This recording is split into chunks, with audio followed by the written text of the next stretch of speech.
les dieux de la Bible, Yahweh. Yahweh revêt des multiples formes, fonctions et attributs. Il est vénéré comme une divinité de l'orage à travers une statue bovine dans les temples de Bethel et de Samarie. Alors qu'à Jérusalem, il est plutôt vénéré comme un dieu de type solaire sous les noms de Yahweh Sébaoth.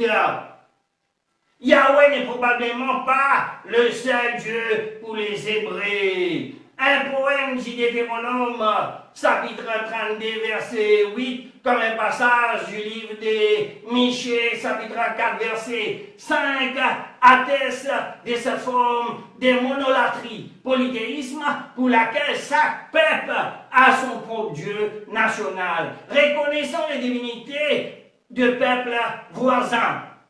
On trouve ainsi une tradition monolatrie assez similaire au judaïsme, yahwiste, de cette période dans le royaume des Moab à travers le dieu Kamos, les populaires dieux Baal et Yahweh pourraient expliquer la virulence de cette vétérotestamentaire à l'encontre du premier, les dieux national Yahweh, et ainsi à considérer à l'époque de la monarchie israélite la doctrine juive dans un contexte plus propice à de telles idées. Les rois babyloniens Nabonide tente de faire du dieu lunaire Sin le dieu unique de son empire en Grèce. Les présocratiques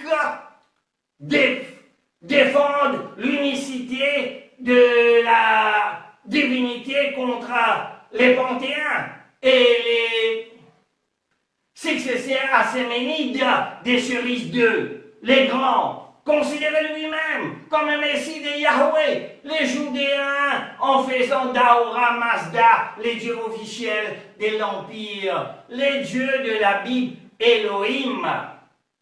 Dans les systèmes masorétiques, Alhim se prononce Elohim, l'histoire des transformations, l'origine occulte, Alhim, le rabbin Élisée au premier siècle, qu'il a retracé son ligne de généalogie qui remonte à Moïse, père le chercher lui. Les plus grands élèves du rabbin Élisée étaient les rabbins Akiva, les Séphères, Hazoah, les livres des Lumières, Bareshit, Alec, Leka, Niro, des Manar. Les rabbins Élisée a pris la parole et a dit, Isaïe, chapitre 40, verset 26, page 38. Lamentation, chapitre 2, verset 13. Deutéronome, chapitre 30, verset 19.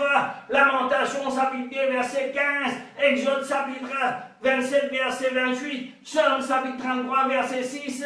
Page 39, Psaume, chapitre 8, verset 3. Psaume, chapitre 8, verset 9. Alhim et les mots exotériques pour les dieux. À ces mystères, les adorateurs du veau d'or ont fait allusion lorsqu'ils ont crié « Allah est ton Dieu, ô Israël !» Comme pour l'heure de création, mirage conjoint à Allah, ceci donc au nom d'Alhim, ils sont toujours inséparables. Et en raison de cette unité, le monde demeure tel qu'il a ainsi parlé Élie, a disparu et je ne l'ai plus vu. C'est de lui que j'ai appris la signification de ce mystère d'Eni, Allah et Alhim. Les termes Elohim s'emploient aussi en kabbalistique pour désigner le langage supposé qu'il utiliserait le personnage du type divin. Les dieux de la Bible, elle.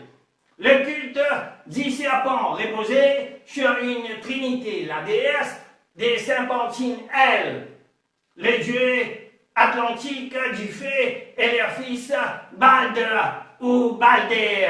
Ils formaient la trinité Sympantine composée de la mère, du père et du fils. Elle portait aussi le nom Eldi et de manière significative Marie. elle était la souveraine scandinave des enfers, et ses partisans furent appelés les parents des Hel.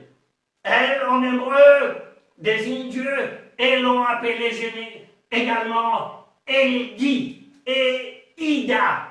Les Elohim, les dieux de l'Ancien Testament, étaient de la race d'Edel, une reine dragon. Les Grecs la désignèrent sous les noms d'Artémis, la cruelle déesse qui exigeait des sacrifices humains. La déesse Maya, une autre déclination d'elle. Dans la civilisation égyptienne, Baldère, le fils malicieux de El, un chau babylonien daté de l'an 3300. Avant notre heure, montre elle tenant les croissantes de la ligne propre occulte serpentine, inscription sur le sceau de elle, c'est lié ainsi. Il dit, c'est-à-dire elle, la brillante, ce qui confirme encore l'idée voulant que le reptilien dégage une forme de lumière dans elle.